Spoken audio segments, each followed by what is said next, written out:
ఈ దినము 4వ దర్శనము ఏమిటి అనగా, మనకు దేవుని యొక్క పరిశుద్ధ సంఘమైన మనకు ప్రభు ద్వారా ప్రాప్తీకరణ చేయబడిన 4వ దర్శనము ఏమిటి అంటే, ప్రధాన యాజకుడైన, చదవాలి, యేషువా. ప్రధాన యాజకుడైన యేషువా. దేవుని యొక్క వాక్యమును చదువుకుందాము పరిశుద్ధ గ్రంథములో నుండి. జకర్యా గ్రంథము 3వ అధ్యాయము ప్రారంభము నుండి చదువమ్మా. మరియు యెహోవా దూత ఎదుట ప్రధాన యాజకుడైన యెహోషువ నిలబడుటయు సాతాను ఫిర్యాది అయి అతని కుడి పార్శ్వమున అతడు నిలబడుటయు అతడు నాకు కనబరచెను. తరువాత సాతాను యెహోవా నిన్ను గద్దించును, యెరూషలేమును కోరుకొను, యెహోవా నిన్ను గద్దించును. ఇతడు అగ్నిలో నుండి తీసిన కొరవి వలె ఉన్నాడు గదా అని యెహోవా దూత సాతానుతో అనెను. చిన్ని ప్రార్థన చేసుకుందాం. పరిశుద్ధుడు అయిన మా దేవ, మహోన్నతుడైన మా తండ్రి, నీకు వందనములు.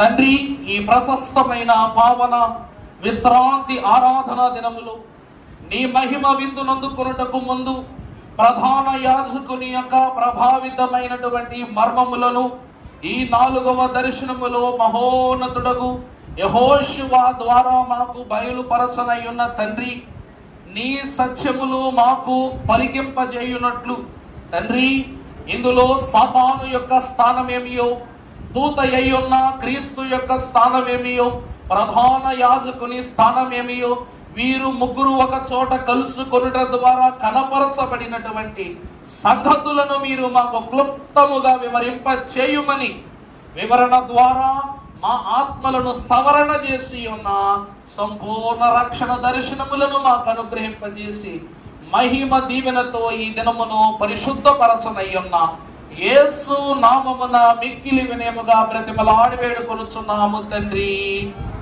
దేవుడు తన కాపుదల చొప్పున ఆమేనని విశ్వసించిన మనందరి నోట చతుర వాక్యమును దేవుడు ఫలింపజేసి మనల్ని వర్ధిల్ల చేయును గాక.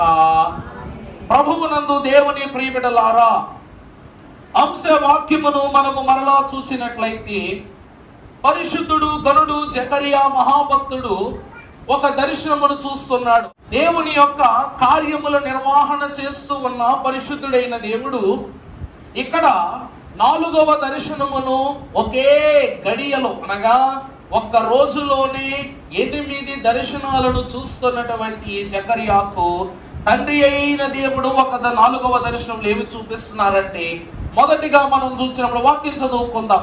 అంతటా యెహోవా దూత, చదవండమ్మా. యెహోవా దూత ఎదుట ప్రధాన యాజకుడైన యెహోషువ నిలబడిన. మొదటి వ్యక్తి ఎవరు అనగా యెహోవా దూత. మొదటి వ్యక్తి ఎవరండి? యెహోవా దూత. తర్వాత ఈయన ఎదుట ప్రధాన యాజకుడైన యెహోషువ, చదవాలి ఏమని? యెహోషువ నిలవబడుటయు, తరువాత సాతాను ఫిర్యాది అయి అతని కుడి పార్శ్వమున నిలువబడుటయు అతడు నాకు కనపరిచెను. జకర్యా చూస్తున్న ఈ దర్శనములో యెహోవా కనిపిస్తూ ఉన్నారు. రెండవది యెహోవా దూత కనిపిస్తూ ఉన్నది. మూడవది ప్రధాన యాజకుడై ఉన్నటువంటి యెహోషువ కనిపిస్తున్నారు. సాతాను కనిపిస్తూ ఉన్నాడు. ఈ ముగ్గురు మన తండ్రి విషయాన్ని కాసేపు ప్రక్కన పెడితే, అక్కడ యెహోవా దూతను రాశారు కానీ యెహోవాని వ్రాయలా. కానీ ఇక్కడ మన వాక్యములు కొంచెం ముందుకు వెళ్ళి చూసినట్లయితే, ఎవరు ఈ ముగ్గురు వ్యక్తులు అంటే, మొదటి వ్యక్తి యాజకుడు. మామూలు యాజకుడు కాదు, ప్రధాన యాజకుడు. ఇప్పటి వరకు ఎందరో ప్రధాన యాజకులను చూశాం. ఉదాహరణకు జకర్యా కాలములో కావచ్చును, లేకపోతే ఆది కాండములో నిర్గమకాండపు ప్రమేయములో ప్రధాన యాజకునిగా అభిషేకింపబడిన మోషేను బట్టి, ఆ అహరోనును బట్టి, అతని కుమారులను బట్టి, ఆ తదుపరి వంశావులన్నీ లేవి తరంగములుగా విభజింపబడుట, షాలేము రాజయ్యున్న దేవుని యొక్క పరిశుద్ధుడు యాజకుడైన మెల్కీసెదెకును గూర్చి మనం జ్ఞాపకం చేసుకున్నాం. అవునా కదండి? వీళ్ళందరూ కూడా ప్రధాన యాజకులు. కానీ ఈ ప్రధాన యాజకుల యొక్క వరసను దాటి మరొక ప్రధాన యాజకుడు ఈ వాక్యములో మనకు పరిచయం అవుతున్నాడు. ఇతడు ప్రకటన గ్రంథ కాలములో దేవుని చేత ఉదాహరణగా తీసుకొనబడిన వాడు. ఈరోజు మనము చూసినట్లయితే ప్రియులారా, బంగారం షాపుకి వెళ్తాం మనం. ఏమండి, ఎక్కడికి వెళ్తాం మనం? బంగారం షాప్కి వెళ్తాం. బంగారం షాపుకి వెళ్ళగానే మనకు గోడ మీద డిస్ప్లేలో మొత్తం అన్ని కూడా ఏ సామాన్లు ఉంటాయి? ఏ సామాన్లు ఉంటాయి చెప్పండి? చెప్పండి అమ్మా. బంగారం షాపులో ఏ సామాన్లు ఉంటాయి? బంగారపు సామాగ్రిలే ఉంటాయి. మెడలో హారాలును, గొలుసులను, పలు విధములైన ఎన్నో రకములైనటువంటి ఆభరణాలు అక్కడ కనబడతాయి. కానీ వాటన్నిటినీ మనం కొనుక్కుంటామా? మనకు నచ్చినది, మనము మెచ్చినది, పటిష్టమైనది, ఇంకా విలువైనది, ఇంకా ఎలా ఉండాలి చెప్పండి? మీ మాటలో చెప్పడం తరుగు, మజూరు, నాణ్యత, ఇంకా చాలా చాలా ఉంటాయి, వగేరా వగేరాలు ఉంటాయి. ఇవన్నీ చూసుకుని ఒక మంచి హారాన్ని కొనుక్కు తెచ్చుకుంటాం. అవునా కాదా? దేవుని యొక్క యాజకత్వము పని కొరకు ప్రతిష్ఠింపబడినటువంటి పరిశుద్ధుడు ప్రధాన యాజకుడైన అహరోన్ మొదలుకొని ప్రకటన గ్రంథములో దేవుని యొక్క ఏర్పాటు ద్వారా మన ప్రధాన యాజకునిగా చెప్పబడిన యేసు క్రీస్తు ప్రభు వరకు కూడా ఎందరూ ప్రధాన యాజకులు ఉన్నప్పటికీ దేవుడు ఈ ప్రధాన యాజకుడైన యెహోషువను కోరుకొనుటకు గల కారణం ఏమిటి అయ్యా అంటే, ఈ ప్రధాన యాజకుడు విమర్శ దినము కొరకు సరిచూచుకున్నవాడు. అర్థమైందా అండి? అంత్యకాలపు తీర్పునకు ఇతడు ఒక ఉదాహరణ వ్యక్తిగా కనబడుతూ ఉన్నాడు. దేవుని వాక్యములో మనము చూసినట్లయితే ప్రభునందు దేవుని ప్రియమిట్లారా, ఒకసారి చూద్దాం. పరిశుద్ధ గ్రంథములో నుండి చదవమ్మ. ఇప్పుడు అంశం చదవమ్మ ప్రారంభం నుండి. మరియు యెహోవా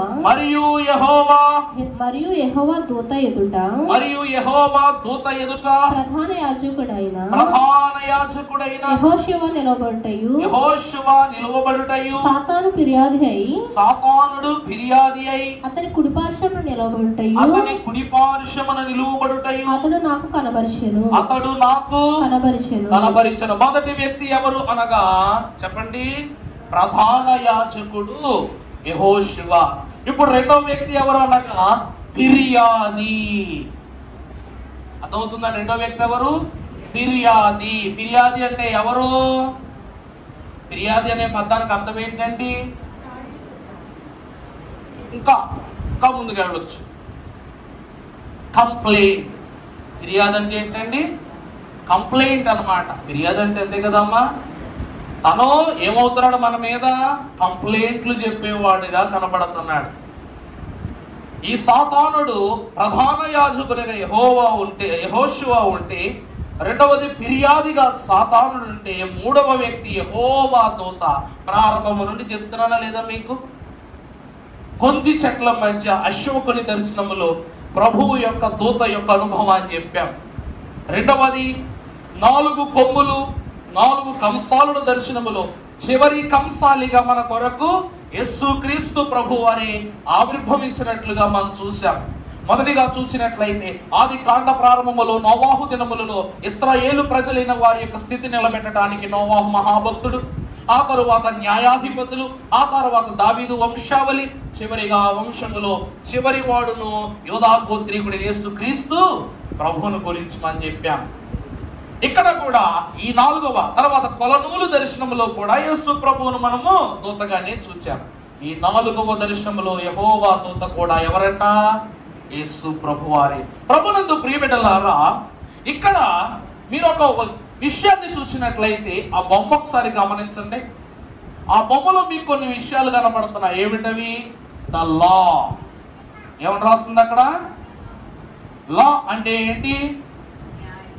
న్యాయ శాస్త్రము. లా అంటే ఏంటండి? ఇది కోర్టు. మీకు అర్థం కావట్లా? బొమ్మ అర్థమవుతుందండి? అదిగో అత్యున్నత సింహాసనం పైన కెరూబుల మధ్య సమీపింపరాని తేజస్సులో తండ్రి ఉన్నారు. ఆయన ఎవరు? అదృశ్యుడు గనుక ఆయన మనకు కనబడటంలా, కానీ ఆయన ఎదుట మోకరిల్లిన కెరూబులు మనకు కనబడుతున్నాయి లేదా? ఈ కరుణాపీఠము ఎదుట ఇదిగో సాతానుడు, చెప్పానుగా, సాతానుడు భూతం కాదు, సాతానుడు దయ్యము కాదు. సాతానుడట మనము చేసిన ప్రతి విషయాన్ని కూడా మన మీద ఏమని చెప్తాడు? కంప్లైంట్ పుస్తకం తీసి చెప్తాడు అనమాట. వీడిన్ని రోజులు ఆరాధనకు రాలేదు, ఇన్నిసార్లు మోకరించలేదు, ఇంత విశ్వాసం కూడా చెప్పాడు, కానీ ఇతడు తన విశ్వాసాన్ని ఎదురు కనపరచలేదని ఫిర్యాదిగా మన పైన సాకు చెప్తాడట. మరి భుజం మీద చేసింది ఎవరంట?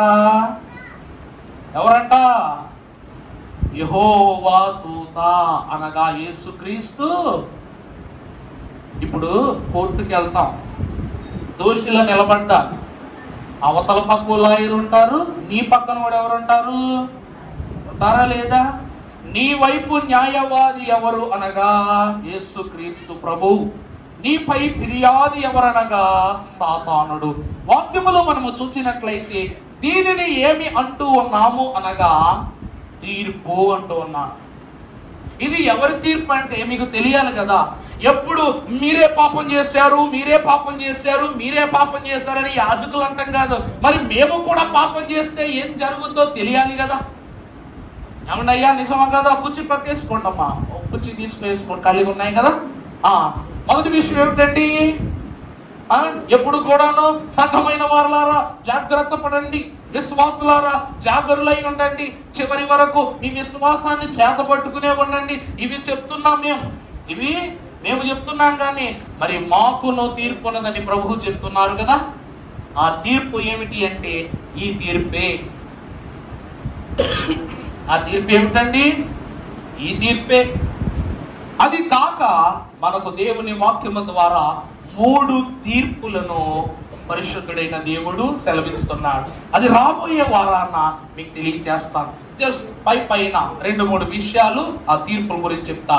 మన వాక్యములో కొంచెం ముందుకు వెళితే మొదటి తీర్పు ఏమిటి అనగా చూడాలి, చదవండి. న్యాయ సింహాసన తీర్పు. ఇది ఎవరికి జరిగే తీర్పట? దేవుని చేత కొనిపోబడు వధువు సంఘమునకు జరిగే తీర్పు. ఈ తీర్పు ఎవరికంటండి? దేవుని చేత అనగా సంఘమునకు కొనిపోబడినప్పుడు జరిగే తీర్పు.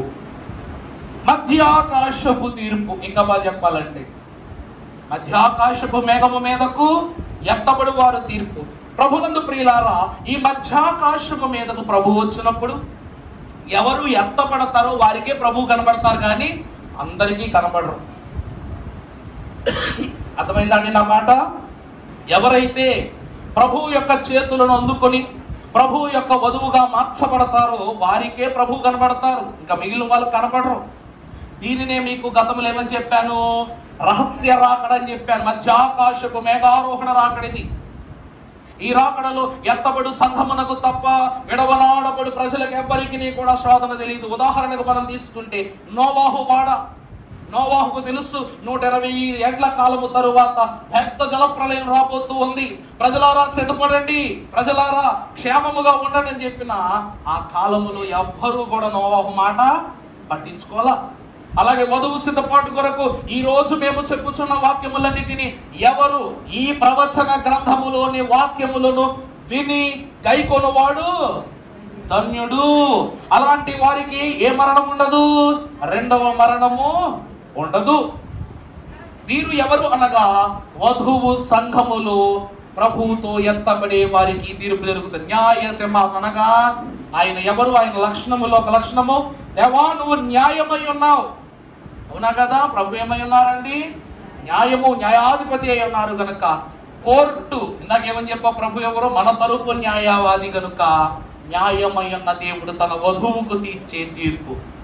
రెండవదిగా మనము చూసినట్లయితే రెండవ తీర్పు మహిమ సింహాసన తీర్పు. రెండవ తీర్పు ఏమిటండి? ఈ తీర్పు ఎవరికి అయ్యా అంటే 1000 ఏండ్ల శ్రమలలోను 1000 ఏండ్ల శ్రమలకు 1000 ఏండ్ల శ్రమల ముందు 1000 ఏండ్ల విందు ముందు 7 ఏండ్ల శ్రమలలోను శ్రమల తరువాత ఉన్న వారికి జరిగేటువంటి తీర్పు. ఈ తీర్పు ఏ తీర్పు అండి? 7 ఏండ్ల శ్రమలలోనూ శ్రమల ముందు, ఆ తరువాత 1000 ఏండ్లలో ప్రవేశించబడగా మిగిలిపోయే వారికి జరిగే తీర్పు. ఏ తీర్పట? మహిమ సింహాసన తీర్పు. ఈ తీర్పు ఎవరు తీరుస్తారు అంటే పరిశుద్ధులు, విమర్శకారులై ఉన్న అపోస్తలులను, పరిశుద్ధులైన 12 పెద్దలు, మొత్తం 24 మంది ఈ తీర్పు జరిగిస్తారు. విమర్శ దినము. మనం శేబాదేశపు రాణి మాట వింటాం. ఇదిగో విమర్శ దినమున సొలొమోను కంటే గొప్పవాడు ఎక్కడ ఉన్నాడు అనేటువంటి మాట వింటాం. ఆ తీర్పు ఏ తీర్పు అనగా మహిమ సింహాసన తీర్పు. అనగా గొర్రెపిల్ల యొక్క రక్తములో తమ వస్త్రములను ఉదుకుకొనువారు ధన్యులు, వాటిని తెలుపు చేసుకున్నవారు ధన్యులు అన్నారు కదా. మీరందరికి కింద చూసారా? తెలుపు చేసుకున్న వారందరూ కూడా ఈ మహిమ సింహాసన తీర్పులోనికి వెళతారు. మలిన వస్త్రము మహిమ వస్త్రంగా మార్చే తీర్పు ఇది. ఇక ఆఖరి తీర్పు ఏమిటి అనగా ధవళ సింహాసన తీర్పు. అప్పుడు ఈ తీర్పు సర్వసాధారణమైంది కాదు. 1000 ఏండ్ల పరిశుద్ధమైనటువంటి దేవుని రాజ్యము తరువాత గోగు మాగోగు యుద్ధములో ఎవరైతే మృతులైపోతారో, గోగు మాగోగు యుద్ధంలో మంచోళ్ళు ఉండరు, అందరూ చెడ్డవాళ్లే. వీళ్ళందరికీ చెప్పాను కదా గతంలో మీకు, అగ్ని తాను దహించిన వారందరినీ తీసుకొచ్చి ప్రభు ఎదురు విడిచిపెట్టేస్తుంది. వాయువు తాను మృంగి వేసిన వారిని తీసుకొచ్చి అప్పగిస్తుంది. మీకు అర్థమయ్యేలా చెప్పాలంటే 24,000 మంది ఇశ్రాయేలీలను ఆ కాలములో బిలాము చేసిన తప్పు వల్ల ఆకాశం నుండి అగ్ని వచ్చి దహించేసిందంట. ఈ అగ్ని దహించిన వాళ్ళందరినీ తీసుకొచ్చి ప్రభు ఎదురు విడిచిపెడతారు. ఫరో సైన్యమంతటిని కూడా రసముద్రం ఏం చేసింది? తన గర్భములో మింగివేసింది. తన దగ్గర ఉన్న ఆత్మలన్నీ తీసుకొచ్చి ప్రభుకి ఇస్తాయి. ధవళము అంటే తెలుపు. ధవళం అంటే ఏమిటండి? తెలుపు. అనగా ఆ కారణమున మింగివేయబడిన ఈ హర్మగెద్దోను, క్షమించాలి, ఈ గోగు మాగోగు యుద్ధము తదుపరి ఉన్న చెడ్డ వారందరికీ కూడా తండ్రి అయిన దేవుని ఎదుట జరిగే తీర్పే ఈ ధవళ సింహాసన తీర్పు. ఈ 3 తీర్పులు మీకు రాబోయే వారం చెప్తాను. ఇప్పుడు ఈ 3 తీర్పులను కాక ఇక్కడ జరుగుతున్న తీర్పు ఎవరికి అంటే ప్రధాన యాజకుడై ఉన్న యెహోషువకు జరుగుతున్న తీర్పు. పరిశుద్ధ గ్రంథములో మనము చూసినట్లయితే ఎవరు ఈ యాజకుడైన లేక ప్రధాన యాజకుడైన యెహోషువ? ఇప్పటి వరకు మోషే తర్వాత నాయకత్వము పుచ్చుకొనిన పరిశుద్ధుడైన నాయకుడైన యెహోషువ గురించి మనకు బాగా తెలుసు, అవునా కాదండి? ఈ యెహోషువ ఎవరంటే నూను కుమారుడును, ఎఫ్రాయిము గోత్రికుడును, దేవుని యొక్క పరిచర్యలో మోషే కానాను దాకా నడిపిస్తే కానాను దేశములోనికి తదుపరి బృందమును నడిపించిన పరిశుద్ధుడు ఎవరు? ఈ యొక్క యెహోషువ. కానీ ప్రధాన యాజకుడైన యెహోషువ ఎవరు అంటే మనకు వాక్యములో 2 యెహోషువలు చూడండి. ఒకరు నాయకుడైన యెహోషువ, రెండవది ప్రధాన యాజకుడైన యెహోషువ. వీరిరువురు వేరు వేరు. ఒకరే అనుకోవద్దు దయచేసి, వీరిరువురు వేరు వేరు. మొదటి వారు ఎవరంటే చూద్దాం. నాయకుడైన యెహోషువ. వాక్యం చదవండి పరిశుద్ధ గ్రంథములో. యెహోషువ గ్రంథం 1వ అధ్యాయం 1వ వచనం చదువమ్మా. యెహోషువ సేవకుడైన మోషే మృతి నొందిన తరువాత, యెహోషువ సేవకుడైన మోషే మృతి నొందిన తరువాత యెహోవా నూను కుమారుడును, చూడండి, యెహోవా నూను కుమారుడును మోషే పరిచారకుడునైన యెహోషువకు ఇలాగూ సెలవిచ్చెను. ఏమని? నా సేవకుడైన మోషే మృతి నొందెను, కాబట్టి నీవు లేచి నీవును ఈ జనులందరూ ఈ యోర్దాను దాటి నేను ఇశ్రాయేలుకు ఇచ్చుచున్న దేశమునకు వెళ్ళుడి. చాలండి. ఇతడు ఎవరంట? నా సేవకుడును నా పరిచారకుడైన మోషే మృతి పొందాడు. అందువలన మీరు ఈ యోర్దానును దాటి నేనిచ్చు మీకు అనుగ్రహించిన దేశములోనికి ఇశ్రాయేలు ప్రజలందరూ బయలుదేరి వెళ్ళండి అని ఎవరికి చెప్పారంట? యెహోషువకు చెప్పారు. ఇతడు నూను కుమారుడు, ఎఫ్రాయిము గోత్రీకుడు. ఇతని క్రమం ఏమిటంటే, ఉదాహరణకు మనం చూస్తే దేవుడు బైబిల్ మిషన్ను దేవదాసయ్య గారికి ఇచ్చారు. అందరూ అన్నారంట, అబ్బాయ్ నువ్వు పదిరైతే బాగుంటది కదా అని ప్రతి ఒక్కరు అనుకునేవారంట. ఎవరిని? దైవజనుల్ని. దేవదాసయ్య గారిని ఏమనేవారంట? అయ్యా, మీకు వాళ్ళు వాక్యం బోధించడం మా తరం కాదు, మీరు నేర్పిస్తేనే మీ రోజు పాదులము, మీరే మాకు మొదటి నాయకునిగా ఉండి అధికారిగా నడిపించవచ్చు కదా అంటే ప్రభు అన్నారు, నేను దేవునికి దాసుడనే తప్ప యాజకుడను కాను. ఇదిగో నేను ఒక యాజక సమూహాన్ని తయారు చేసిన ప్రభు అన్నారు, అది మీరు అన్నారట. అలాగే మోషే లేవి గోత్రం వాడు, యాజకుడు, అవునా కదండి? అహరోను లేవి వంశస్థుడు. కానీ యెహోషువ ఏ వంశం వాడు? ఎఫ్రాయిము వంశం, ఎఫ్రాయిము గోత్రం. అందులో నుండి వచ్చి నాయకత్వము తీసుకుని మోషే కర్రతో నడిపిస్తే యెహోషువ దేంతో నడిపించాడంట? ఖడ్గముతో నడిపించాడంట ఇశ్రాయేలు దేశాన్ని. అలా నడిపించిన వాడు ఎవరనగా ఈ నూను కుమారుడు. తర్వాత ప్రధాన యాజకుడిని యెహోషువను గురించి మనం ధ్యానం చేస్తే చదువమ్మా. ఎజ్రా గ్రంథం 2వ అధ్యాయము ప్రారంభ 2వ వచనాలు మనం చదువుకున్నట్లయితే,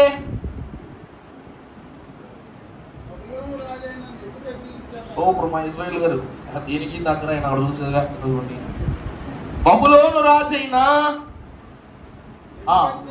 నెబుకద్నెజరు చేత బబులోను దేశమునకు చెరగా తీసుకొని పోబడిన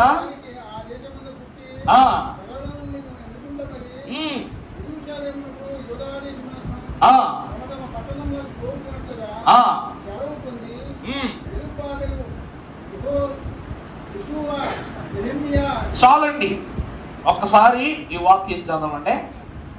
నేను ప్రధాన యాజకుడైన ఏమని రాశా? పైన హెడ్డింగ్ ఏం రాశా? ప్రధాన యాజకుడైన యెహోషువ. కరెక్టే కదా? వాక్యములోనికి వస్తే యెరూషలేమునకు యూదా దేశమునకు తమ తమ పట్టణములకు పోవునట్లుగా జెరుబ్బాబెలు, ఇక్కడ ఏమని రాస్తుంది?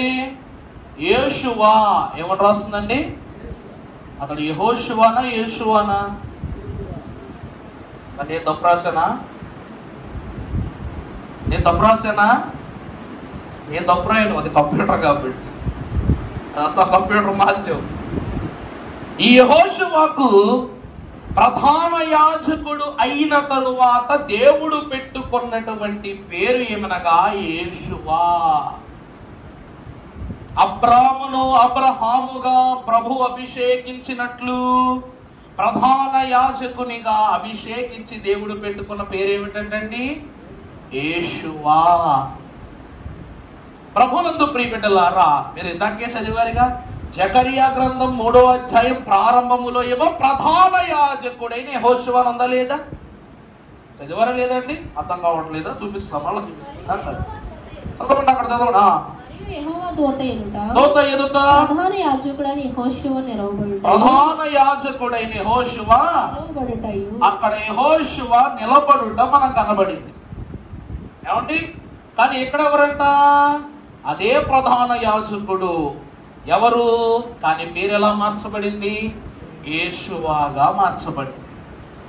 దీనినే రూపాంతర అనుభవము అని పరమ భక్తులు అన్నారు. ప్రభువునందు దేవుని ప్రియబిడ్డలారా, ఈ యెహోషువను గురించి మనము మరికొన్ని విషయాలు తెలుసుకున్నట్లయితే చదువమ్మా. సరే, ఎజ్రా గ్రంథం 3:2 కూడా చదవండి.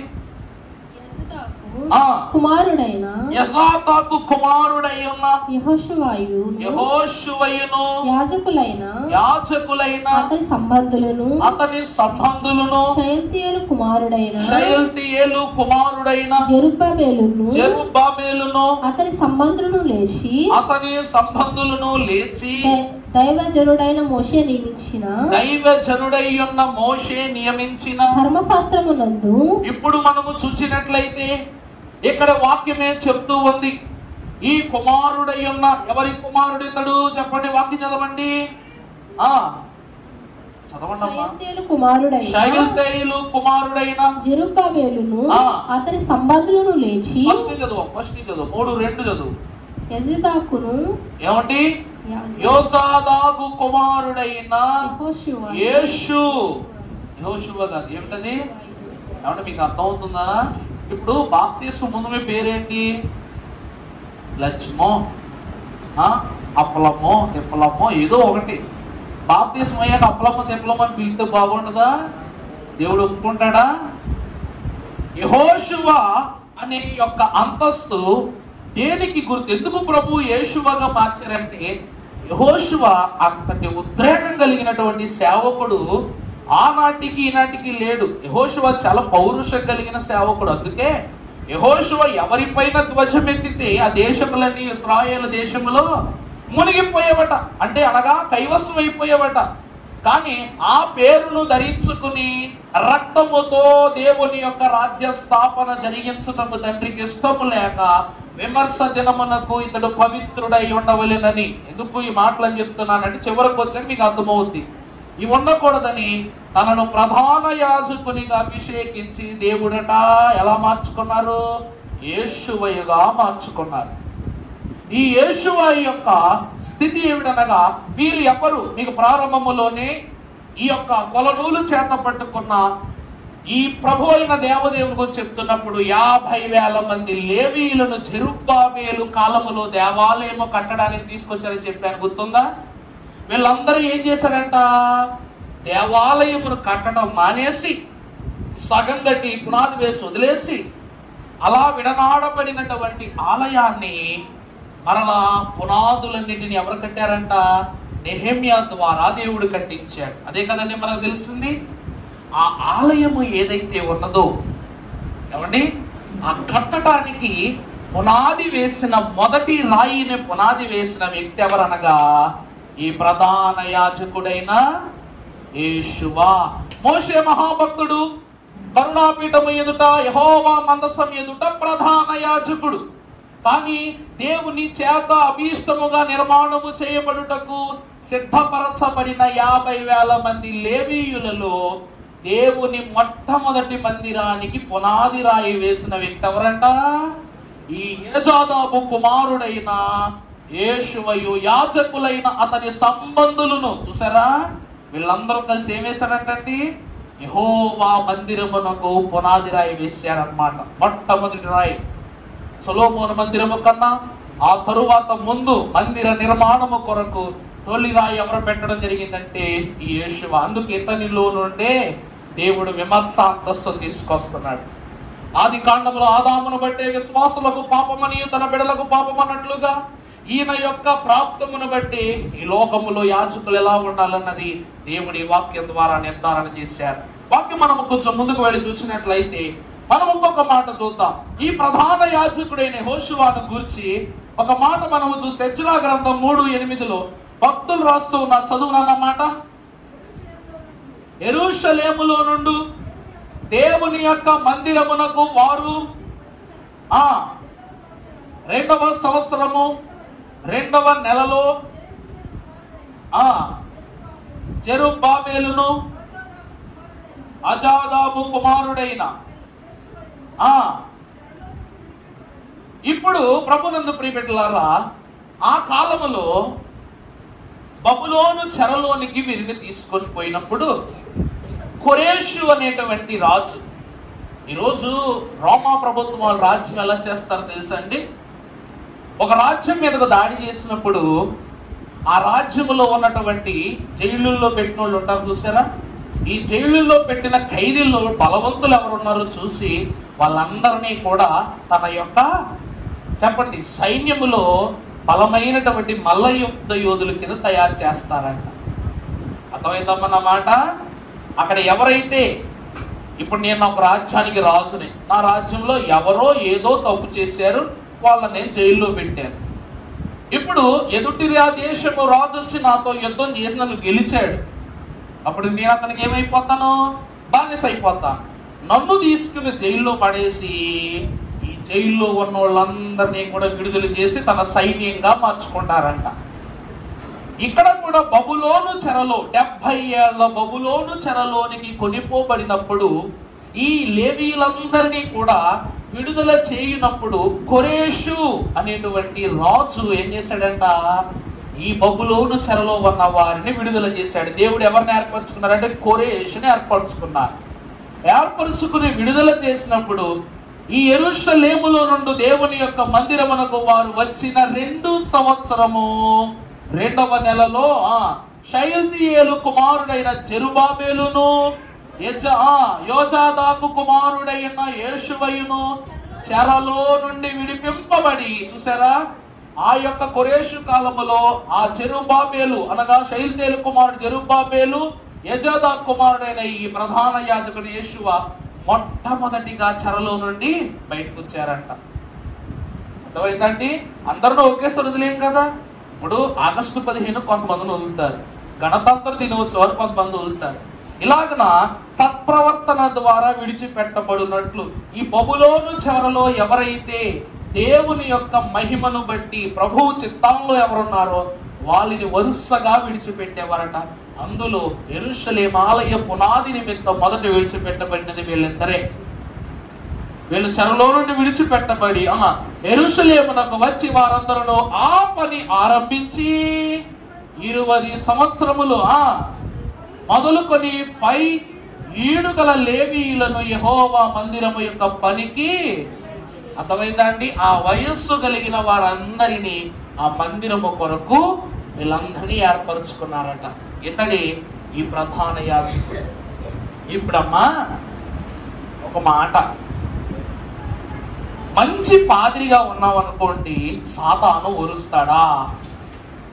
చెప్పండి, ఓరుస్తాడా? బబులోను చెరలో పెట్టించాడంట సాతానుడు వీళ్ళందరినీ కూడా. నెబుకద్నెజరు కాలంలో అంతే కదా, 70 ఏళ్ళు చెరలో పెడితే నేనేంటో తెలిసి వస్తే వీళ్ళకి ఇప్పుడైనా వీళ్ళు గప్సిప్పు వీళ్ళు బతుకుతారు, దేవుడు దేవుడు అని అనరు అనుకున్నాడంట సాతానుడు. కానీ ఎప్పుడు జైల్లోంచి వీళ్ళు బయటకు వచ్చారో, వచ్చి రాగానే ఏం చేస్తున్నారు వీళ్ళు? వచ్చిన వాళ్ళు ఉందా లేదా? జైల్లోంచి బయటికి రాగానే మరలా ఏం పని మొదలెట్టారంట? దేవుని ఆలయాన్ని కట్టడం ప్రారంభించారు. సాతానుడు ఊరుకుంటాడా? ఊరుకోడు. కాబట్టి వీని మీద సాతానుడు ఏం చేస్తున్నాడంటే ఫిర్యాదు చేస్తున్నాడు. ఇప్పుడు అర్థమైందండి? ఈ ప్రధాన యాజకుడిని యెహోషువ మీద సాతాను ఫిర్యాదు చేయడానికి గల కారణము సాతానుడు ఓర్వలేని వాడు గనక. వాక్యములో మనము ముందుకు వెళ్ళినట్లయితే ఇతని కొన్న మరో పేరు ఏమిటనగా యేషువ.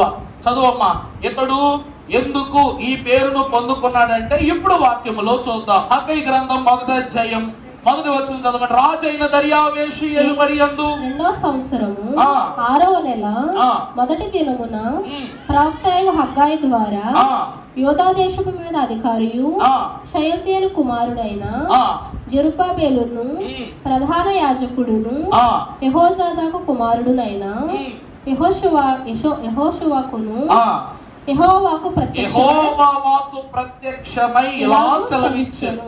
సైన్యములకు యెహోవా సెలవిచ్చినది ఏమనగా, ప్రభువునందు దేవుని ప్రియబిడ్డలారా, ఇక్కడ మనము చూస్తే యెహోషువకు సైన్యములకు అనగా ఈ పేరు ఎవరు మార్చారు అంటే స్వయముగా యెహోవా దేవుడే. అబ్రహాము విశ్వాసమునకు తండ్రి, ప్రధాన యాజకులకు పితరుడు ఎవరు అనగా ఇతనే, అహరోను కాదు. ప్రధాన యాజకుల యొక్క అంతస్తులోనికి వస్తే యాజకాభిషిక్తమును బట్టి అహరోను అయితే, యెహోవా మందిర అంతస్తులో ఈరోజు ఆలయములో నిలబడి బోధ చేస్తున్నామంటే ఆ భాగ్యము ఎవరిని బట్టి కనపరచబడుతుందంట? అసలు మందిరమునకు మొదటి శ్రీకారమును చుట్టినది ఎవరు అంటే ఇతడే. ఇప్పుడు 12వ వచనం చదువమ్మా.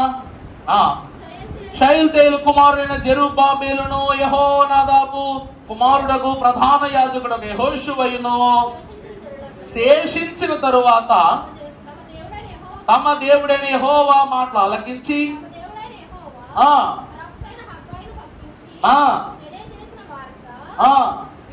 విని, చాలండి ప్రభునందు ప్రియులారా. ఇప్పుడు చూస్తే మనం చెప్పాం, ఇతడు పునాది వేశాడు. ప్రారంభములో మీకు ఆలయం గురించి చెప్తున్నప్పుడు ఏమని చెప్పాను?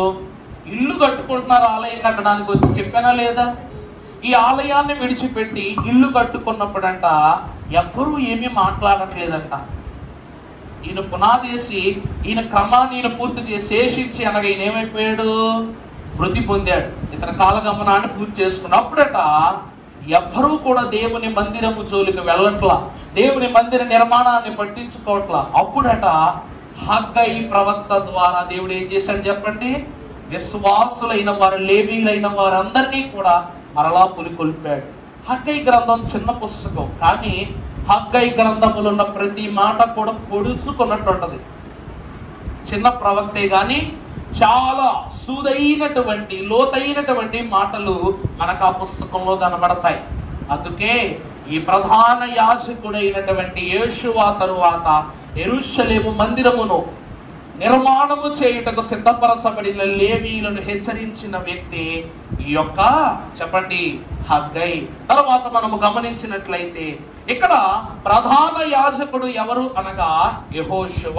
అయింది కదా, అతని పని ఏంటో చూసాం. రెండవ వ్యక్తి ఎవడు? ఫిర్యాది అయిన సాతాను. సాతాను యొక్క పని ఏమిటి? చదువు తల్లి ప్రకటన గ్రంథం 12:9. మోసపుచ్చుచు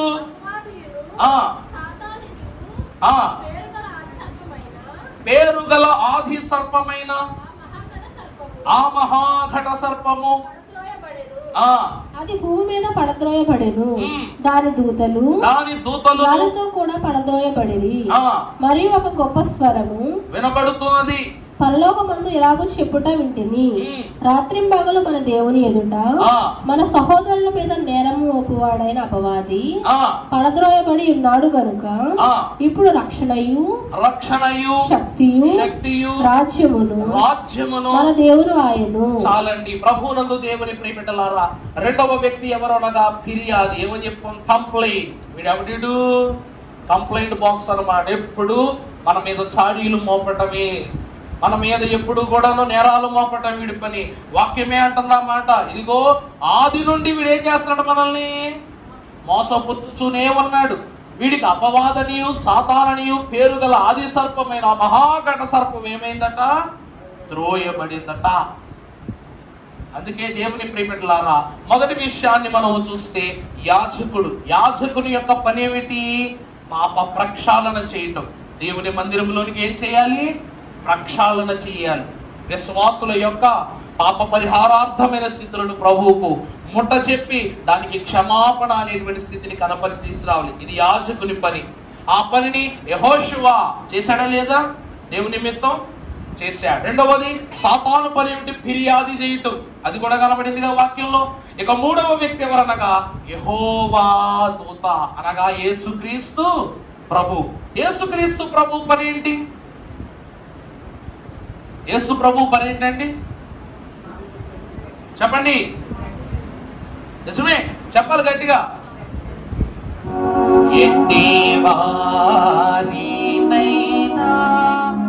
ఏ స్థలమోనైనా ఎట్టి వారినైనా ఏ స్థలమోనైనా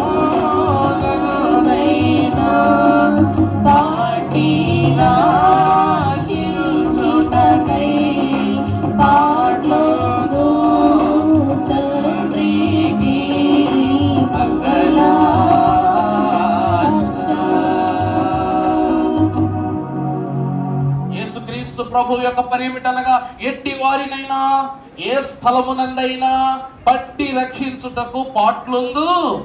ఇప్పుడు భూమి మీద ఉన్నామని మనల్ని విడిచిపెట్టడం కాదు, పరదేశంలో ఉన్నారని చెప్పేసి పరిశుద్ధులను విడిచిపెట్టడం కాదు, దూతలను విడిచిపెట్టడం కాదు. చివరికి దేవుని యొక్క విమర్శ దినము వచ్చినప్పుడు ప్రధాన యాజకుడైన యెహోషువను కూడా దేవుడు విడిచిపెట్టాడా? ఎట్టి వారినైనా ఏ స్థలమునందైనా. స్థలం ఏమిటో చూసారా లేదందాక? ఒక పక్క సాతానుడు ఉన్నాడు. ఎక్కడున్నాడు తెలుసా? వీడు కుడివైపున ఉన్నాడంట సాతానుడు. సాతానుడు ఎక్కడున్నాడండి? కుడివైపున ఉండి ఫిర్యాదు చేస్తున్నాడు. క్రీస్తు ప్రభు వారు ఎడం వైపు ఉన్నాడు. ఎందుకు సాతానుడు కుడివైపునే ఉండి ఫిర్యాదు చేస్తున్నాడంటే ప్రియులారా, ఈ పక్కన ఏముందనగా నీతి ఉంది. కుడివైపున ఏముందండి? నీతి ఉంది. యేసుక్రీస్తు ప్రభు వారి యొక్క కుడి పార్శ్వమున కూర్చుండబోవుట ద్వారా మనకి ఏమి ప్రాప్తింపబడుతుందంటే దేవుని రాజ్యము యందు నీతి, సమాధానము, పరిశుద్ధాత్మ యందలి ఆనందమును తండ్రి మనకు ఇవ్వబోతున్నారు గనక వాడు ఏం చేస్తున్నాడు తెలుసా? నీ నీతి పైన నిందేస్తున్నాడు. అంతే కదండి, నువ్వు చేసే నీతి కార్యాల మీద నిందేస్తున్నాడు, నువ్వు చేసే ప్రార్థన స్థితుల మీద నిందేస్తున్నాడు. ఈ ప్రార్థనకు పేరు పెడతాడు, నీ పాటకు పేరు పెడతాడు, నీ వాక్యానికి పేరు పెడతాడు, నీకు పేరు పెడతాడు. బాప్తీసం ఇచ్చి లోపల ఉన్నావు, ఒక మరియమ్మ అని పేరు పెట్టావు అనుకో, యేసుక్రీస్తు ప్రభు తల్లి పేరు పెట్టుకున్నావు, నువ్వు నిజంగా ప్రభు తల్లిలా జీవిస్తావా అంటాడు. మన మనసు ఇది చేయడానికి చూస్తాడు అంటాడు. ఒకరికి ఆకలేస్తుందని అన్నం పెట్టావనుకో, ఇదంతా పరలోక రాజ్యానికి వెళ్ళడానికే కదా, నాకు తెలియదా ఏంటి అని ఏం చేస్తాడంట? మరలా మనసు విరిచేస్తాడు. మన బిడ్డలను అల్లరి చేసినప్పుడు కొట్టామనుకో, నీ కడుపును పుట్టిన బిడ్డే కదా కొట్టేస్తున్నావు, ఇదేం ప్రేమ అని ఏం చేస్తాడంట? మరలా మనసును విరిచేస్తాడట. నీ నీతి క్రియలను అణచివేసి దుర్నీతి క్రియల ద్వారా నిన్ను చెడులోనికి ప్రవేశపెట్టి దేవుని ఎదుట నీ క్రియలు ఫిర్యాదు చేయడానికి వాడు ఎక్కడికి వచ్చి నిలబడతాడంట? నీకు అర్థం కావాలంటే, పక్కనే ఉన్నాడు పగవాడు మన చక్కికి చేరెనో సనిగాడు, పక్కనే ఉన్నాడు పగవాడు మన చక్కికి చేరెనో సనిగాడు, మెలకువగనుండండి ప్రియులారా, మీ మీద కీడున్నది ప్రియులారా, మెలకువగనుండండి ప్రియులారా, మీ మీద కీడున్నది ప్రియులారా. మెలకువగా నుండండి, ఎందుకంటే వాడు ఎక్కడున్నాడంట? పక్కనే ఉన్నాడు. ప్రభు నీ కుడికైనను ఎడమకైనను నీకు ఏ అపాయము కలగకుండా చూస్తానని దేవుని యొక్క వాక్యములు, మహోన్నతుని చాటు నివసించువాడు, సర్వశక్తుని నీడను విశ్రమించువాడు. ఈ వాక్య వాగ్దానం బాగానే ఉంది, ఈ వాక్య వాగ్దానం బాగానే ఉంది, అంతే కదండి. నీ కుడి ప్రక్కన 10,000 మంది కూలినా ఏ అపాయములకు నువ్వు, అది వారు కూలినప్పుడు భయపడద్దు. మరి నిన్ను కూల్చేవాడు నీ పక్కనే ఉన్నాడు కదా, మరి వాడికి భయపడాలా వద్దా? భయపడాలి. అలాగే దేవునిలో కూడా బలపడాలి. నీ పునాది వాడి చేతిలోకి వెళ్ళకూడదు, అనాదిలో ఉన్న దేవుని వాగ్దానాన్ని మనము మర్చిపోకూడదు. అందుకే వాడు ఆది నుండి ఇదే పని చేస్తున్నాడు. వాడి పనిలో వాడు ఎక్కడా కూడా తప్పు చేయట్లా. ఏమండి, వాడు మంచోడు కాదు, వాడు చెడ్డోడే. ఆదాము దగ్గర చెడ్డోడే, మోషే దగ్గర చెడ్డోడే, దావీదు దగ్గర చెడ్డోడే, క్రీస్తు దగ్గర చెడ్డోడే, నీ దగ్గర చెడ్డోడే. వాడు తప్ప పనిలో తేడా ఏం లేదు, వాడు కరెక్ట్ గానే పని చేస్తున్నాడు వాడి పని. మరి మనం ఏం చెయ్యాలి? వాడి పని వాడు చేస్తున్నాడు, మన పని మనం చెయ్యాలి. ప్రార్థిస్తే పాపమైనా చెదిరిపోదా? ప్రార్థిస్తే పావనుడే దిగిరాడా? ప్రార్థిస్తే హృదయమే స్థిరపడదా? ప్రార్థిస్తే పాపములన్నీ అంతర్ధానమైపోవా అన్నారు అయ్యగారు. అవునా కదండి, నిజమా కాదా? ప్రార్థన వినడి పావనుడా ప్రార్థన మాకు నేర్పన్నారు. ఈ ప్రధాన యాజకుల యొక్క గొప్పతనం ఏమిటంటే చెప్తూనే ఉన్నారు, మనము ఈరోజు ఏ ప్రార్థన చేసినా కూడా చివరిలో యేసు నామమున వేడుకొల్చున్నాము తండ్రి అంట. అవునా కాదా? ఆయన ఎవరు? మన ప్రధాన యాజకుడు కాబట్టి. కానీ ఆ కాల ప్రధాన యాజకులు ఎలా ఉండేవారంటే యెహోవా నామమున వేడుకునేవారంట. కానీ ప్రభు ఏమంటున్నారు? నా నామము జత చేర్చకుండగా మీరు ఏమీ కూడా పొందలేరు. అంతే కదండి, నా నామమును ఏదడిగినా తండ్రి ఇస్తారని అన్నారు. కానీ పాత నిబంధన ప్రవక్తలు యెహోవానే స్వయంగా అడిగేవారట. కారణం ఏమిటంటే సాతానును బట్టే. క్రీస్తు రాకమునకు సాతాను అల్లరి, భయంకరమైన అల్లరి చేసేవాడు, శోధనకరమైన అల్లరి చేసేవాడు. అందుకే వీడాది నుండి కూడా వాడి తత్వం మార్చుకోలేదు. మీరు కూడా మీ తత్వాన్ని మార్చుకోవద్దంటున్నారు. రెండవది ఫిర్యాది అయిన సాతాను. మనం తర్వాత చూసినట్లయితే చూద్దాం, ఈడు ఏమని ఫిర్యాదు చేస్తున్నాడంటే చూద్దాం. చదవమా యెషయా గ్రంథము 64వ అధ్యాయం 6వ వచనము. మేమందరమును అపవిత్రుల వంటి వారమైతిమి,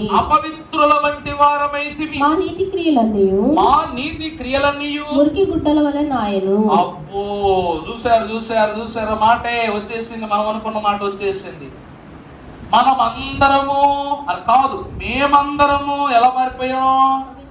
అపవిత్రుల వంటి వారమైతిమి. మొదటిది, మా నీతి క్రియలన్నీ కూడా ఎలాగైపోయినాయి? మురికి గుడ్డ వలె నాయను, మురికి వస్త్రముల వలె నాయను. ప్రభువు నీకు వస్త్రాన్ని ఎందుకు కప్పటానికి, దైవజనులు రాశారుగా, మహిమ తోడ కప్పివేయు మహిమ కొరకు సిద్ధపరచుట. నీకు మహిమ వస్త్రము ప్రభు, వెనకాల చూసారా ప్రభు కప్పుతున్నారు. వీడు మురికి వస్త్రములో ఉన్నాడు గనక. ఈ మురికి వస్త్రములు దేనికి గుర్తట చెప్పండి? పాపానికి. నీ నీతి క్రియలన్నీ ఎలా అయిపోయినాయి? మురికి వలె అయిపోయినాయి. పెద్దలు ఒక సామెత చెప్పేవారు, ఇప్పటికీ నాకు చాలా ఇష్టమైన విషయం ఏంటో తెలుసా? ఒక్కసారి బట్ట మాసిపోతే మనిషి ఎక్కడ కూర్చోడానికైనా రెడీ అయిపోతాడంట. కొత్త బట్టలు కొనిచ్చానమ్మా మీకు, సని స్త్రీలకి కొత్త కలజరించాం, చూడడానికి పాలవల్లి తల్లతల్లాడుతుంది. మీ అందరినీ చైర్లు వేసి కూర్చోమన్నాను అనుకోండి, ఏం చేస్తారు మీరు? ఒకసారి చూసుకుని తుడుచుకుని జాగ్రత్త కూర్చుంటారా? కూర్చోరా? అదే చీర 3 రోజులు వాడారనుకోండి, కొత్త చీర చెప్తున్నా. ఓ మొదటి ప్రార్థన చేసుకున్నారు, వచ్చారు తీసేశారు, పక్కన పెట్టేశారు. రెండో ప్రార్థన చేసుకున్నారు, తీసేశారు, పక్కన పెట్టేశారు. మూడో ప్రార్థనకి కుర్చీ తుడుచుకుంటావు, దాని మీద తట్టుడుతూ ఉన్నా కూడా ఇక్కడ కూర్చుంటావు. అసిపోయింది కదా అలాగ బట్ట. ఒక్కసారి మురికి అంటుకుంటే మనిషి ఏం చేయలేడంట, ఎక్కడైనా కూర్చుంటాడట. అలాగే నీ నీతికి ఎప్పుడైతే అపవిత్రత అంటుకుంటుందో నీ నీతి అంతా ఏమైపోద్ది? మురికి గుడ్డల వలె నాయను మేమందరము ఆకు వలె వాడిపోతే గాలి వాన కొట్టుకొని పోవునట్లు మా దోషములు మమ్మను, అనగా ఆది కాండవులు అంటుకుంది పాపం అనే మరక మన వస్త్రానికి. ఆ మరకే ఆదాము అవ్వల మీద నుండి ఆశీర్వాద వస్త్రాలు తీసి చర్మపు చొక్కాలను తొడిగించింది. అవునా కాదా? మరలా ఆ మలిన వస్త్రాలను తీసి మహిమ వస్త్రము కప్పుటకి దేవుడు, అనగా యెహోవా దూత, చెప్పానుగా, ఎట్టి వారినైనా ఏ స్థలమునందైనా పట్టి రక్షించుటకు ప్రభు ఏం చేస్తున్నారంట? పాట్లు పడుతున్నారంట. తర్వాత వచ్చిన మనము చూసినట్లయితే ఈ యొక్క స్థితిని మనకు దేవుని వాక్యం ఎందుకు ఇంత ప్రత్యేకంగా తెలియజేస్తుందంటే, ప్రియులారా, దైవజనులు దేవదాసయ్య గారు అన్నారు, సాతానుడుకు ఇన్ని క్రియలు, ఇన్ని ఇబ్బందులు, ఇన్ని శ్రమలు ఎందుకు కలుగుతున్నాయి అంటే, సాతానుడంట మొట్టమొదటి నుంచి మనల్ని శోధించటానికి చూస్తున్నాడంట. వీడు 3 ప్రయత్నాలు కూడా భగ్నమైపోయినాయి అంట. విశ్వాసులకు ఎలాగైనా పాపం అనే మురికి ఇంకా శాశ్వతం చేయాలని మోషే కాలములో ఎంతమంది పిల్లలను చంపించింది? మోషే వయస్సు కలిగిన పిల్లలందరినీ కూడా ఆ కాలంలో ఫరోను బట్టి చంపించింది. కానీ గెలవగలిగిందా? సాతానుడు గెలవగలిగాడా? మోషే జననాన్ని ఆపడానికి చూసింది, ధర్మశాస్త్రం రాకుండా ఆపడానికి చూసింది. వచ్చిందా? అవలా, తన పని జరగల. రెండవదిగా యోధా, అనగా యోధా వంశం, ధర్మశాస్త్రము లేవి వంశములో నుండి వస్తే ఆ ధర్మశాస్త్రములో నుండి కృపాశాస్త్రము యోధా వంశములో నుండి వస్తుందని తెలిసి ఆ కాలము ఒక మహారాణి ఉందట. ఈమె ఎవరు అనగా అతల్య. పరిశుద్ధ లేఖన భాగంలో మనం చదువుకున్నట్లయితే దేవుని యొక్క వాక్యం సెలవిస్తూ ఉంది. అమ్మా ఒకసారి వాక్యం చదువమ్మా.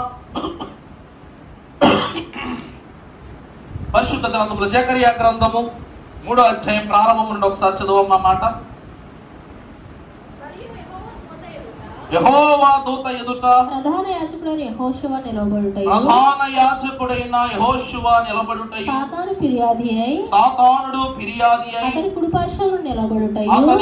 పార్శ్వమున నిలువబడుటయు అతడు నాకు కనపరిచెను. సాతాను యెహోవా నిన్ను గద్దించెను, యెరూషలేమును కోరుకొను యెహోవా నిన్ను గద్దించెను. ఇక్కడ వాక్యం ఏమంటూ ఉన్నదంటే, ప్రియులారా, యెహోషువ కోరుకుంటున్నాడు, యెహోవా కోరుకొనుచున్నాడు. దేనిని కోరుకుంటున్నాడంట? యెరూషలేమును ప్రభు కోరుకుంటారంట. ఈ యెరూషలేము ఎవరి యొక్క స్వాస్యం అనగా యూదా దేశము యొక్క స్వాస్యమై ఉన్నది. మీకు అర్థమయ్యేలా చెప్పాలంటే దేవుడు వాక్యం ద్వారా సెలవిస్తున్నారు. యేసుక్రీస్తు ప్రభు వారు దావీదు వేరు చిగురు. అవునా కాదండి? ఈ చిగురయ్యున్న యేసుక్రీస్తు ప్రభువు ఈ లోకమున మన యొద్దకు రాకుండగా ఆపు చేయునట్లు సాతానుడు ఏం కలిగించాడంటే శోధన కలిగించడం ప్రారంభించాడంట. అతల్య కాలములో తన కుమారుడు మరణము పొందుకున్న తరువాత ఈ అతల్య ఏం చేసిందంటే కోపంతో మొత్తం అందరి పిల్లల్ని కూడా ఏం చేసిందంట, ఈమె చంపటం ప్రారంభించిందంట. అతను తన యొక్క కుమారుని వయస్సు కలిగిన రాజకుమారులందరినీ కూడా ఏం చేసిందంటే ఈమె చంపించేసిందంట. ఇలా చంపించేయటాన్ని బట్టి మిక్కిలి శోధనను పొందుకున్నటువంటి దేవుని యొక్క వాక్యమును బట్టి దైవజనులు అన్నారు, ఇంత శోధన కాలములో తన సహోదరి యొక్క కుమారుని తీసుకుని వెళ్ళి 6 సంవత్సరాలు ఎక్కడ దాచిపెట్టారంట, దేవాలయంలో దాచిపెట్టారంట. అలాగా యోధా వంశములో నుండి ఒకరిని దేవుడు ఆ దినాన కాపాడు. ఆ రోజు కూడా సాతాను యొక్క ప్రయత్నం ఏమైపోయింది, విఫలమైపోయింది. అలా విఫలమైనటువంటి సాతానుడు మరలా క్రీస్తు జన్మ కాలములో హేరోదు ద్వారా ప్రయత్నం చేయించాడు. గెలిచాడా? అప్పుడు కూడా సాతానుడు విఫలమైపోయాడు. ఇక తనకున్న ఆఖరి అవకాశము క్రీస్తు ద్వారా ఎత్తబడు సంఘమును హతము చేయుటయే, నశింప చేయుటయే. మీకు తెలుసునో లేదో, యాజకుడు చెడిపోతే సంఘం ఆటోమేటిక్గా చెడిపోతుంది. రైలు ఇంజిన్ ఆగిపోయింది అనుకోండి, పెట్లన్నీ నడుస్తాయా? 100 పెట్ల వెనకాల ఉన్నా కావచ్చు, 100 ఎంత బలమైన ఇంజిన్ అయినా కావచ్చు, ఇంజిన్ ఆగితే 100 పెట్లు ఏమైపోతాయి? మేము బలంగా ఉన్నాం, బరువులు మోస్తున్నాం, మేము తోసేయగలమని తోసేస్తాయా? అలాగునని యాజకత్వములో అపవిత్రత దొరికినట్లయితే దేవుని యొక్క స్వాస్యాన్ని మనం ఏం చేయలేమంట, పొందుకోలేమని పరిశుద్ధులు అంటూ ఉన్నారు. ప్రభువునందు దేవుని ప్రియబిడ్డలారా, అదే మాట పరిశుద్ధులు అంటూ ఉన్నాడు. ఇప్పుడు వాక్యములో మనము చూసినట్లయితే రాజుల 2వ గ్రంథము 11వ అధ్యాయము ప్రారంభ 3 వచనాలు చదువమ్మా. అమ్మా, అమత్య తల్లి అయిన అతల్య లేచి రాజకుమారులనందరినీ నాశనము చేసెను. చూడండి, ఇప్పుడు రాజు అయిన యెహోరాము కుమార్తె యెహోషబా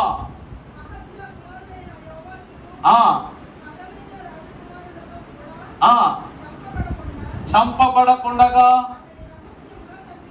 ఆమె ఏం చేసింది అయ్యా అంటే అతన్ని రహస్యంగా తప్పించిందట.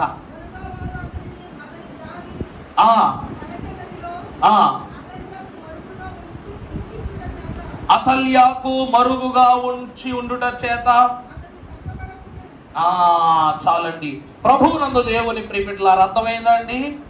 ఈ యొక్క కుమారుడు ఆమె సహోదరి కుమారుడు 6 సంవత్సరాలు దేవాలయంలో భద్రపరిచారు. ఇప్పుడు జకరియా 3:3 మనం ఒక్కసారి చదవమ్మా. ఇప్పుడు సాతానుడు ఫిర్యాదు చేస్తూ ఉన్నాడని వాక్యంలో చదివాం. ఏమని ఫిర్యాదు చేస్తున్నాడంటే, ఈ ప్రధాన యాజకుడు ఏం ధరించుకున్నాడు? మలిన వస్త్రాలు ధరించుకున్నాడు. మీకు అందరికీ బాగా తెలుసు, అహరోనుకును అతని కుమారులకును ప్రశస్త వస్త్రములను మోషే ద్వారా పుట్టింపజేసి ధరింపజేసిన దేవుడు అభిషేకం ఆచరింపజేసి ప్రధాన యాజకుని యొక్క హోదాలోనికి తీసుకుని వచ్చాడు. ఇదంతా మనకు బాగా తెలుసు.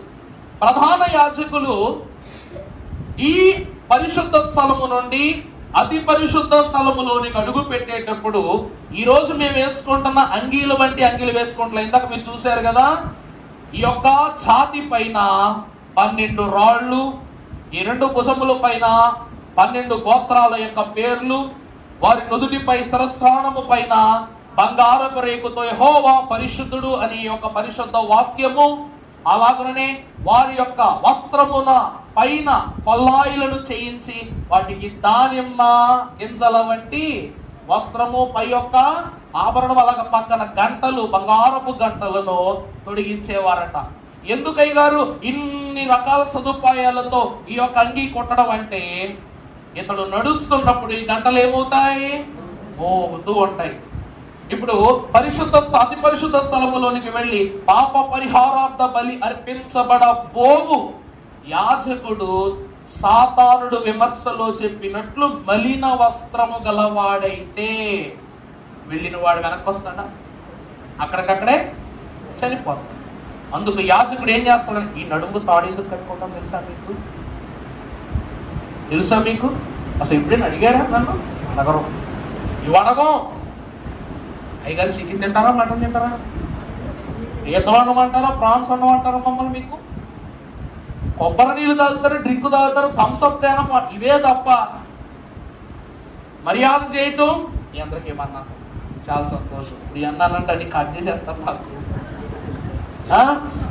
కానీ దేవుని యొక్క వాక్యం అంటుంది, ఈ నడికట్టు దేనికి గుర్తనగా విశ్వాసుల యొక్క పాపాన్ని ఏం చేస్తున్నాం మేము?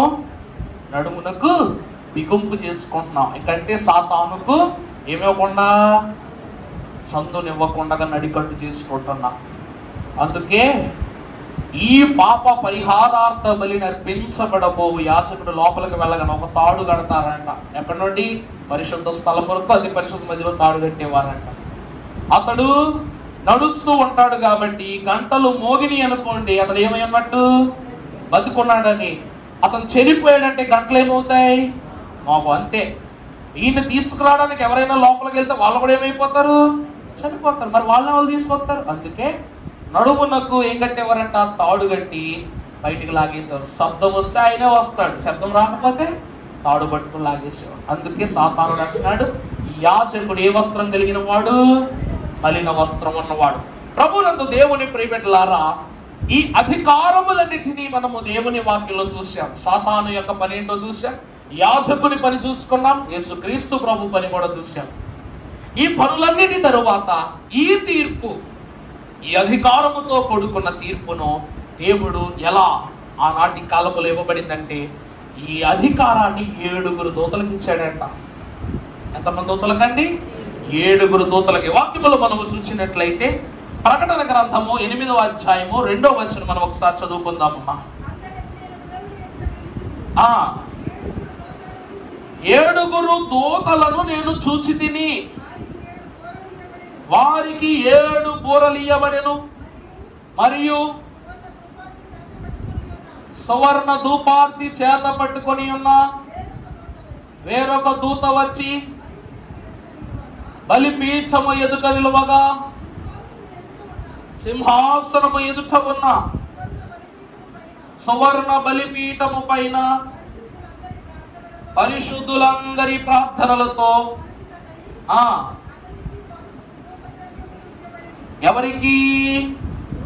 ఎవరికి ప్రభునందు ప్రియబిడ్డలారా, యెహోవా సన్నిధిలో ఎందరో గొప్ప గొప్ప ప్రధాన దూతలైన వారు ఉన్నారని మీకు వాక్యంలో చెప్పారు. ఈ దూతలైన వారు ఎవరు అంటే, మనకు తెలిసినటువంటి వరకు మనకు బాగా తెలిసిన దూత గాబ్రియేలు, ప్రభు దగ్గర నుండి మనకు వార్త పంపించేవాడు. మన మహానయము గురించి చెప్పానుగా, దూతల సమాచారమునటు ఇటు మార్చుకునే స్థలం మహానయం అని. అవునా కదా? మొదటిది గాబ్రియేలు దూత, రెండవది మిఖాయేలు దూత, ఇది యుద్ధము చేసే దూత, తర్వాత రఫాయేలు దూత, ప్రభు యొక్క పరిచారకుడు, ప్రభు ప్రతి పనిని చక్కబెట్టువాడు. అలాగునని ఒక దూత నాకు దొరికిన 6 దూతల పేర్లో 7వ దూత ఈయనెవరంట? షెరకియేలు దూత. అతని పేరేంటండి? షెరకియేలు దూత. ఈ దూత పని ఏమిటి అనగా, ప్రభువు యొద్ద నుండి, అనగా తండ్రి వీరేమి చేయుచున్నారు ఎరుగరు గనక వీరిని. అర్థమైందా? ఈ మాట ఎవరెవరితో అంటున్నారు? కుమారుడు తండ్రితో అంటున్నారు. మరి ఈ ప్రభు యొక్క సమాచారాన్ని ఎవరి దగ్గరికి తీసుకెళ్ళాలి? తండ్రి యొద్దకు తీసుకుని వెళ్ళాలి. వాక్యం అంటుంది, క్రీస్తు ప్రభువు యొద్దనున్న క్షమాపణ సమాచారమును తండ్రికి చేరవేయగలుగు నూతనమైనటువంటి ప్రధాన దూత ఎవరనగా ఈ షెరకియేలు.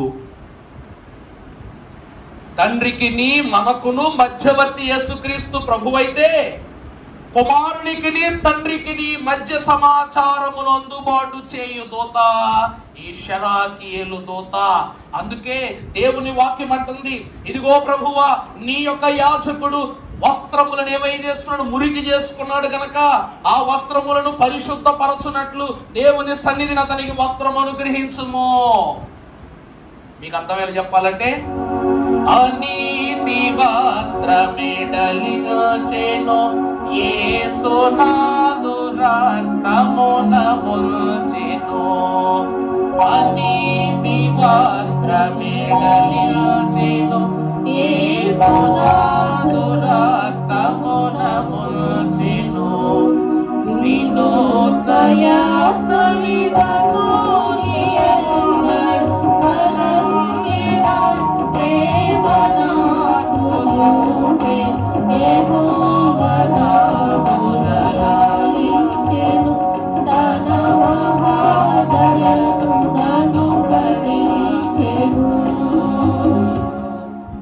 మొదటిగా చూస్తే యాజకుడు మలిన వస్త్రంలో ఉన్నాడు. ఈ వస్త్రాన్ని ఇందాక చూసిన బొమ్మలో ఫోన్ ఛార్జింగ్ అయిపోయింది, అందుకే ఏమనుకోబాకండి. ఇందాక చూసిన బొమ్మలో అతని యాజక వస్త్రాలు ఎలా అయిపోయినాయి? మురికి వస్త్రాలు అయిపోయి. ఇప్పుడు తన అనీతి వస్త్రాన్ని సాతానుడు ఫిర్యాదు చేసి మనకి ఏమంటించాడు? అనీతిని అంటించాడు. తీసి యేసు నాదుని రక్తమున ముంచి వినూత్న యత్న విధను, అనగా ఈ లోకములో ఎవరును ఎక్కడును ఎంత ప్రయత్నించినను అందుబాటు కాని శ్రేష్టమైనటువంటి స్థితిని అతనికి ధరింపజేసి ఎవరు కనన్ వినన్ నటి ప్రేమను నాకు చూపెను, యెహోవా నా మొర లాలించెను. ప్రభునందు ప్రియులారా, ఆ విమర్శ దినమున యాజకునికి ఎడమ ప్రక్కన ఉండి క్రీస్తు ప్రభు వారు సాతాను చేసిన క్రియలన్నిటికీ కూడాను సరిచేసిన సాక్ష్యాలు చెప్తున్నారంట. నువ్వు ప్రార్థన చేయలేదన్నాడు అనుకోండి, ప్రభు అంటారు నేను కదా ఆ ప్రార్థన ఆలకించిందని ఆ ప్రార్థన సాక్ష్యాన్ని చెప్తారు. పరులకు దేవుని వాక్యం బోధిస్తున్నప్పుడు తెలియక కొన్ని విషయములు తప్పు చెప్పినా కూడా ప్రభు ఏం చేస్తారంట? ఆ తప్పులు నేను సరి చేశాను కదా అని అంటారు. సాతానుడు కంప్లైంట్ చేస్తే ప్రభు ఏం చేస్తారంట? సాక్ష్యం ఇస్తారంట మన నిమిత్తం. ఇది షరాకియేలు దూత, అనగా తండ్రికి కుమారునికి మధ్య క్షమాపణ సమాచారాన్ని పట్టుకెళ్లేవాడు. అలాగే అందుకే ఈ వస్త్రమును కూర్చిన సమాచారమును కూడా యాజకునికి అంతర్ధానం చేస్తున్నాడు ప్రభు. చివరిగా మనము చూస్తే ప్రియులారా, యోధా పత్రిక, ఈ వస్త్రము మన మీద ఉండుట ద్వారా, ప్రభు కప్పిన వస్త్రం మన మీద ఉండటం ద్వారా మనకు తండ్రి ఇచ్చేటువంటి అధికారం ఏమిటంటే, యోధా పత్రిక 24వ వచనము మనము చదువుకున్నట్లయితే, తొట్టిల్లకుండా మిమ్మును కాపాడుటకును తన మహిమ ఎదుట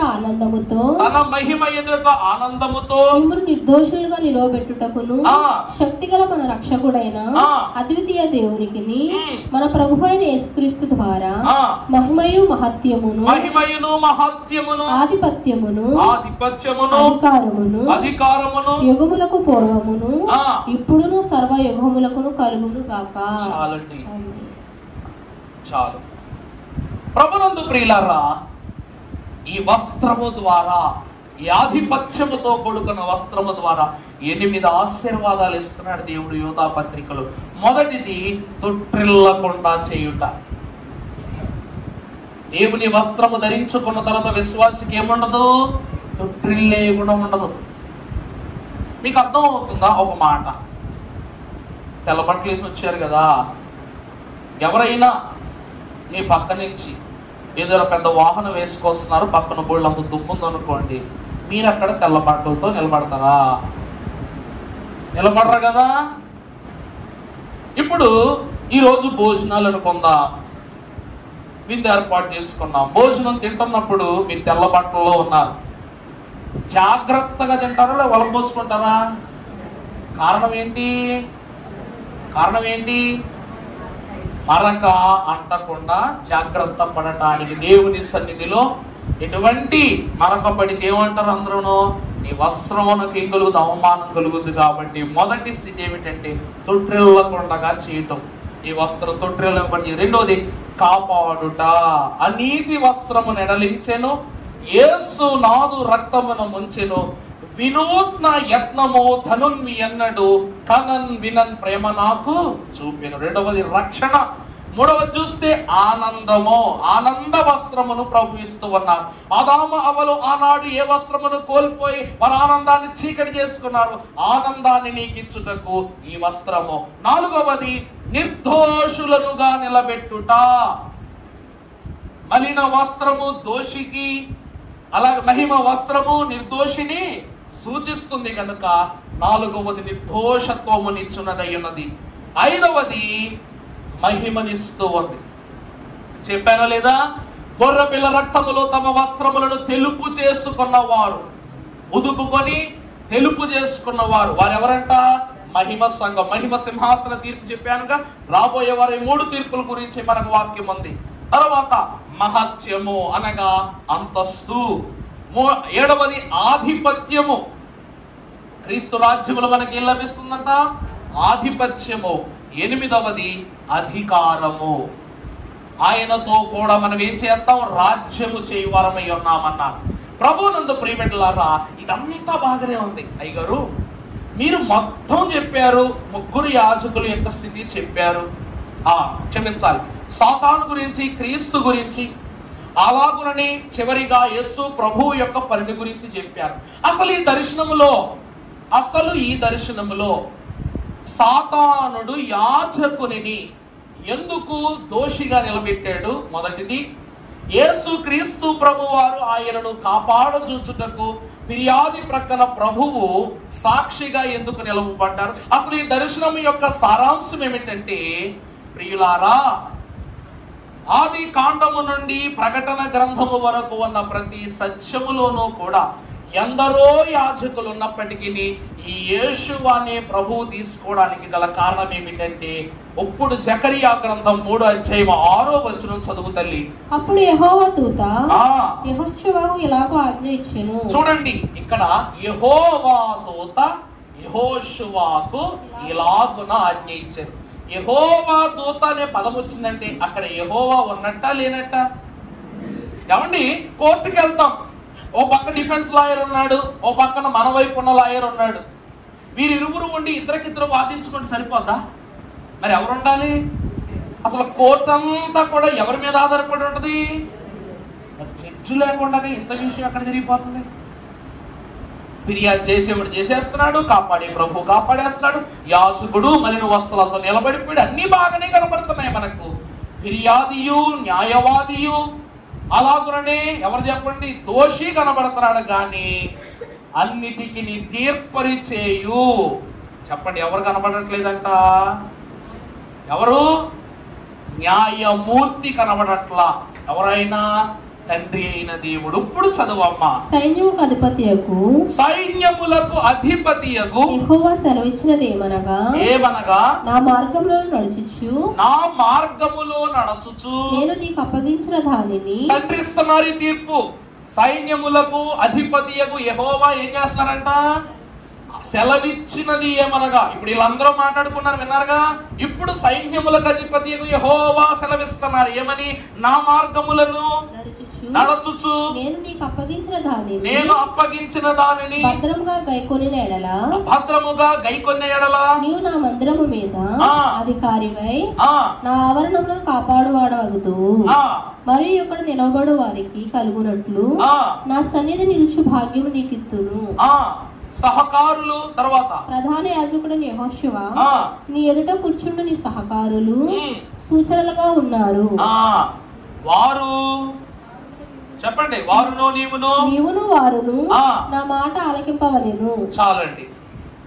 తండ్రి ఇచ్చే తీర్పు ఏమిటంటే, చివరిగా ప్రభువు తండ్రి అయిన దేవుడు కుమారుడు మాట్లాడి, కుమారుడు వస్త్రం ఇచ్చారు, సాతానుడు కంప్లైంట్ పెట్టాడు. వీటన్నిటినీ విన్న తండ్రి ఏమంటున్నారంటే, ప్రభువు యాజకునికి చేస్తున్న కాలపు అంత్య తీర్పు కాదండి ఇది. 2 తీర్పు ఉంటుందని చెప్పాము, 2 శిక్ష ఉంటుందని చెప్పామా లేదా? యాజకునికి ఎంత శిక్ష ఉంటది? 2 శిక్ష. మీరు అనుభవించిన దానికి డబల్ అనుభవిస్తాం. 2 అనుభవించటానికి ముందు దేవుడు మనకు చెప్పనయ్యున్న హెచ్చరికలు చెప్తున్నాడంట యాజకునికి. నా కుమారుని బట్టి నీ మలిన స్థితులను మహిమ స్థితులుగా మార్చుకున్నావు గనుక ఇక నుండి నువ్వు ఎలా ఉండు? నా మార్గములను మొట్టమొదటిగా నడుచుకునే వాడివై ఉండాలి. యాజకుడికి జరిగే తీర్పులో దేవుడు చెప్పాలనుకునే మొదటి విషయము, నేనే మార్గము సత్యము జీవమని చెప్పిన నా ప్రియ కుమారుని బట్టి నువ్వు నా మార్గంలో ఏం చేయాలా? నడవాలి. 2వది చూసినట్లయితే, నేను నీకు అప్పగించిన దానిని భద్రముగా. ప్రభు మనకేం అప్పగించాడు? అది మాకేం అప్పగించాడు? రొట్టె ఇవ్వటమా? సంస్కారం ఇవ్వటమా? మరి ఇంకా వాక్యం చెప్పటమా? అమ్మా, అది ప్రభు కాదండి అప్పచెప్పింది, యేసుక్రీస్తు ప్రభు. తండ్రి అప్పచెప్పాడు. నీవును నీ కుమారులను నీ వంశమును తరతరములు నువ్వు నాకేమై ఉండాలి? విధేయులై ఉండాలి. చెప్పారా లేదా? నిర్గమకాండ ఆరంభములో అందరికీ స్వాస్థ్యాలు ఇస్తున్నారంట లేవీయులు. మరి మా స్వాస్థ్యం ఏమిటంటే మీరే దేవునికి స్వాస్థ్యము, దేవుడే మీకు స్వాస్థ్యము. అందరికీ స్థలాలు ఇచ్చారు, పొలాలు ఇచ్చారు, భూములు ఇచ్చారు. కానీ అహరోను వంశమునకు మాత్రము దేవుడే తన స్థలములో పని చేయడానికి ఏం చేశాడంట? ఏర్పరచు. అందుకే నేను మీకు ఇచ్చిన నా పనిని, నా భాగ్యములన్నిటిని, నా క్రియలన్నిటిని భద్రముగా కైకొనండి. అంటే యాజకుడు పాపం చేయకూడదు, పాపం చేసే వాళ్ళని ప్రోత్సహించకూడదు, మొదటిది. రెండవది, జరుగుచున్న ఏ క్రియలోనూ కూడా యాజకుని ప్రమేయం ఉండకూడదు. అతడు సంఘమునకు నీతి తీర్పరిగా ఉండాలి. మూడవది, దేవుని యొక్క వాక్యమును చదవాలి, చదివించాలి. అవునా కాదండి? ఇది మూడవది. నాలుగవది, యెహోవా స్తుతి జరుగునప్పుడు సంఘము యొక్క స్థితులను గూర్చిన ప్రసవ వేదన అనుభవమును దేవుని ఎదుట ఎప్పుడునూ కలిగి ఉండాలి. చివరిది, సంఘభారము, రాజ్యభారము, దేవుని పరిశుద్ధమైన పరలోక రక్షణ భారమును కూడా ఎవరు మోయాలంట? యాజకుడు మోయాలి. అందుకే వీళ్ళను పరిశుద్ధులైన నా యాజక సమూహంగా చేస్తానని దేవుడు అన్నాడు. ఎందుకన్నాడు? ఈరోజు అహరోను కాలములో లాగా అదే అంగీ వేసుకుని, అదే క్రమం నడిపిస్తూ, అదే పద్ధతులు పాటిస్తూ ఈ పరిశుద్ధ స్థలం, అతి పరిశుద్ధ స్థలంలో అడుగు పెడితే నువ్వు చచ్చిపోతావు అన్నావనుకో, అంగీలన్నీ తీసేస్తారు. తీసేస్తావా? తీసేవా? ఎందుకు? పాస్టర్ అవ్వాలంటే భయపడిపోతాం. ఫస్ట్ అయ్యగారు, కిరణ్ బాబయ్య గారు, మా ప్రెసిడెంట్ గారు ఒక మాట చెప్తారు, అహరోను కాలమే గాని ఈ రోజు వస్తే నాతో కలిపి ఎవ్వరూ కూడా ఉండరు. కారణం ఏమిటంటే జన్మమును బట్టి, నైజమును బట్టి పాపులమై ఉన్నాము గనక మీ పాపములను జన్మతహాగా ఈ రోజు వరకు ఏం చేయాలి? మీరు ప్రభు ఎదుట ఒప్పుకుంటూనే ఉండాలి, ఆ పాపాలను వదులుకుంటూనే ఉండాలన్నారు. ఇవే 5 సంగతులు. అందుకే తీర్పరిగా తండ్రి, ఫిర్యాదిగా సాతాను, సాక్షిగా కుమారుడు, చివరిగా దోష పరిహారణ నిమిత్తము దోషుల వరసలో మనం ఉన్నాం. కానీ దేవుడు మన దోషులు చేశాడా? చేయలేదు. చేసుకుండా మనల్ని ఏం చేశాడంట? తప్పించి విలాపములకు చెవినిచ్చెను, శ్రమ కలాపములకు ఏమిచ్చారంట? సెలవిచ్చారు. అందుకే దేవుని వాక్యం అంటూ ఉంది, గనులైన భక్తులారా, యాచకత్వము కేవలము యాచించే తత్వమే. అది ఎవరి దగ్గర? దేవుడి దగ్గర మాత్రమే. అందుకే మీరు ఏమి కావాలన్నా ప్రభువుని అడగండి, తెలియని విషయములను దేవుని అడిగి తెలుసుకోవాలి. అందుకే ఈ దర్శనములు ఏమని చెప్తుంది వాక్యం అంటే, ఈ ప్రధాన యాజకుడైన యేషువ యెరూషలేము మందిరమునకు పునాది వేసిన ఇతడిలాగే ఈరోజు సంఘమునకు పునాది వేసిన ఎందరో యాజకులు కూడా ఆ ఫిర్యాదులో నిలబడాలి. మీ మీద కన్నా మా మీదే కన్ను. కారణం ఏంటి తెలుసా? మీ చేత పాపం చేయించడం బట్టి 2 పాపం మాకు వస్తుందిగా. మీ చేత మంచి చేయిస్తే 2 దీవెన, తప్పు చేయిస్తే 2 పాపం. ఇవన్నీ తెలుసు కూడా పాపములని ఎంచి చేస్తే మనం ఏమైపోతాం తెలుసా? కాదు, మేమేమైపోతాం తెలుసా? 2 శిక్ష. అది ప్రభువుకే తెలుసు. అందుకే ప్రియులారా, ఈ 4వ దర్శనంలో జకరియా చూసినది ఏమిటి అంటే, విమర్శ దినములో యాజకునికి జరిగిన తీర్పు. ఈ తీర్పే 2 తీర్పు అయి ఉన్నది. దాని తర్వాత రాబోయే వారము రాకడ తీర్పులు. చెప్పానుగా 3 తీర్పులు మీకు తెలియజేస్తాను. ప్రభువు ఈ వాక్యమును మన వినికిడి యందు భద్రపరచి దీవించును గాక. పరిశుద్ధుడా, మహోన్నతుడా తండ్రి, వినిన మాటలు, వివరించిన మాటలు, కనపరచిన మాటలు, నీ సత్యములను మాకు తెలియపరచున్నవి గనుక బోధించు వారము మేము, ఆ బోధ ద్వారా బలపరచు వారు మీరే గనక నాయన, తెలియక చేసిన అపరాధములు క్షమించండి. మేము ధరించుకున్న లోకమనే మలిన వస్త్రాన్ని తొలగించుటకు యాజక వస్త్రాన్ని తండ్రి ద్వారా మాకు బహూకరింపజేశారు. అందుకే నాయన, ఆనాటి నీ వస్త్రమును వారు చింపుకొని పంచుకోకుండా చీట్లు వేసి పంచుకున్నారు. అంత గొప్ప వస్త్రములో ఉన్నటువంటి అస్త్రమును తండ్రి నీ పని కొరకు వాడుచు, వాగ్దాటి చేత, వాక్శక్తి చేత నీ పని కొరకు నీ బిడ్డలను బాగు చేసి ఈ దినం అందించుచున్న విందు ద్వారా నీ బిడల హృదయములను పరిశుద్ధపరచునట్లు పావన పవిత్ర హస్తముల చేత మమ్మలను నీ బిడలను సిద్ధపరచి బలపరచి దీవించుమని మాచే మేలైన కార్యములను జరిగించి కీడును మా యొద్ద నుండి తొలగింపచేయు రక్షణకర్త అయిన యేసు నామమున వేడుకొనుచున్నాము తండ్రి. ప్రభు దీవించి ఆయనే మహిమ పొందును గాక.